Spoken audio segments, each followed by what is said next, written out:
Welcome back to our channel guys. Pattern programming की series में आज हम जानेंगे कि कैसे हम स्टार्स को 8 शेप में प्रिंट कर सकते हैं। तो चलिए समझते हैं यहाँ पर एक डायग्राम को, जो डायग्राम हमने आपको समझाने के लिए प्रिपेयर किया है। देखिए हमने यहाँ पर कुछ कॉलम नंबर डिफाइन किए, साथ ही कुछ रो नंबर डिफाइन किए। इन रोज और कॉलम की मदद से बहुत ही आसानी से हम इन स्टार्स को प्रिंट करेंगे। और जैसा कि अभी आप स्क्रीन पर 8 शेप को देख पा रहे हो, सेम एज इट इज हम आउटपुट स्क्रीन पर भी देख पाएंगे। तो चलिए यहाँ पर बिना देरी किए ओपन करते हैं पाइथन की एक ब्लैंक फाइल।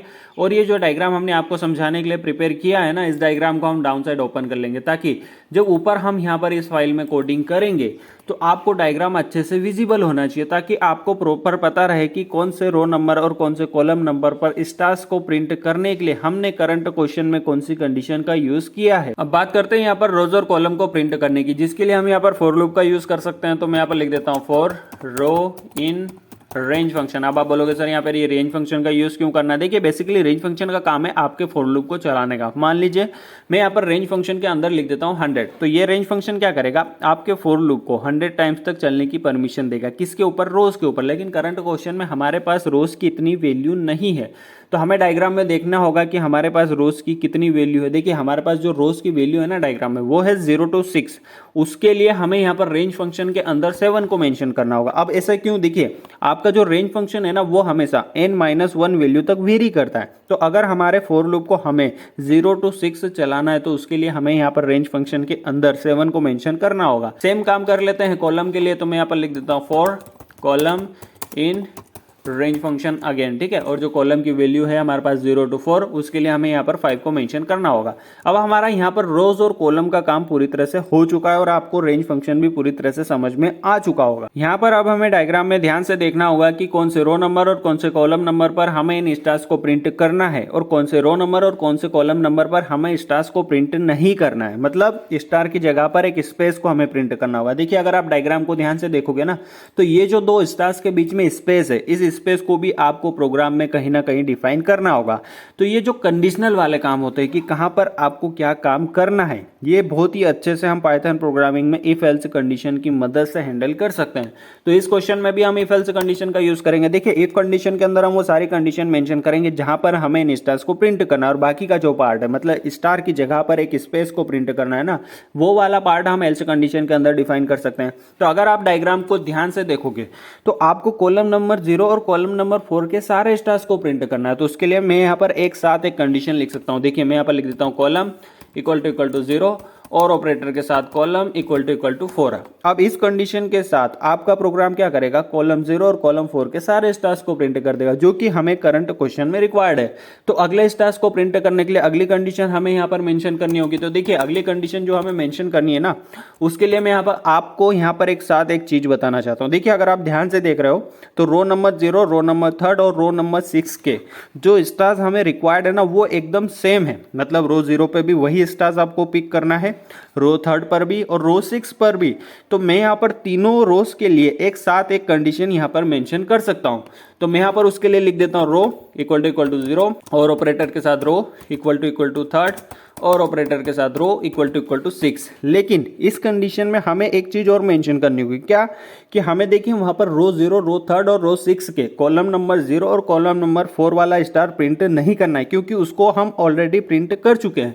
तो हमें यहाँ पर एक प्रोग्राम में एक और कंडीशन ऐड करनी होगी, जिसमें हम बता सकते हैं कि कहां से कहां तक के हमें रो नंबर 0, रो नंबर 3 और रो नंबर 6 के स्टार्स को प्रिंट करना है।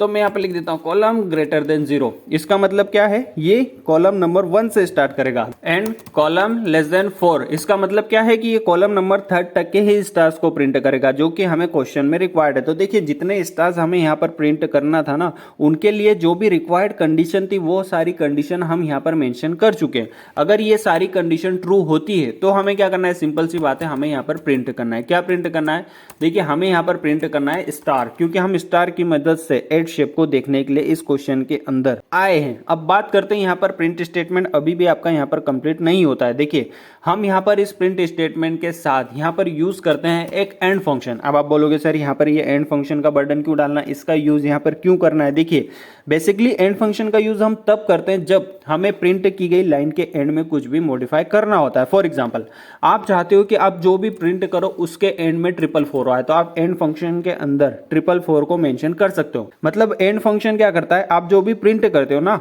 उसके एंड में जाकर सेम एज इट इज आप उसके अंदर जो भी मेंशन करते हो उसको ऐड कर देता है। तो इसका मतलब क्या है कि हमें करंट क्वेश्चन में भी ऐड फंक्शन की ऐसी कुछ रिक्वायरमेंट है नहीं, बिल्कुल भी हम यहाँ पर ऐसा कुछ भी मॉडिफाई या फिर ऐड नहीं करना चाहते हैं। फिर एंड फंक्शन का यूज यहाँ पर क्यों कर रहे हैं, देखिए एंड फंक्शन हम इसलिए यहाँ पर यूज करते हैं क्योंकि जब भी पाइथन प्रोग्रामिंग में हम कुछ भी प्रिंट करते हैं ना तो बाय डिफॉल्ट पाइथन की ओर से प्रिंट की गई लाइन के एंड में कुछ स्पेसेस छोड़ दिए जाते हैं या फिर रह जाते हैं। उन स्पेसेस को रिमूव करने के लिए हम यहाँ पर यूज करते हैं एंड फंक्शन का।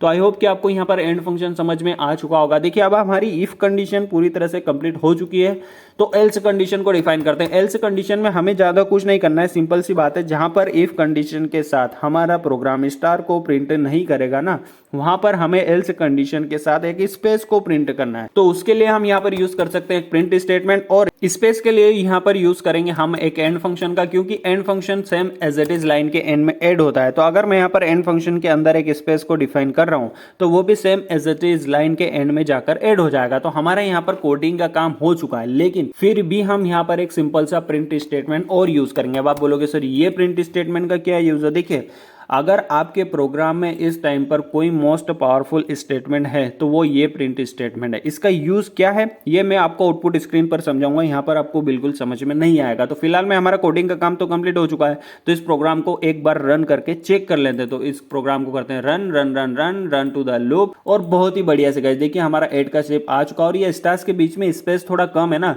तो ये 8 का साइज थोड़ा इंक्रीज करने के लिए मैं यहाँ पर एंड फंक्शन में कुछ स्पेसेस को ऐड कर देता हूँ ताकि ये 8 का साइज थोड़ा इंक्रीज हो जाए और आपको अच्छे से विजिबल हो। अगेन इस प्रोग्राम को रन करके चेक करते हैं, और बहुत ही बढ़िया से गाइस देखिए 8 का साइज थोड़ा इंक्रीज हो चुका है, यहाँ पर थोड़े स्पेसेस आ चुके हैं ताकि आपको 8 का साइज थोड़ा अच्छे से विजिबल हो।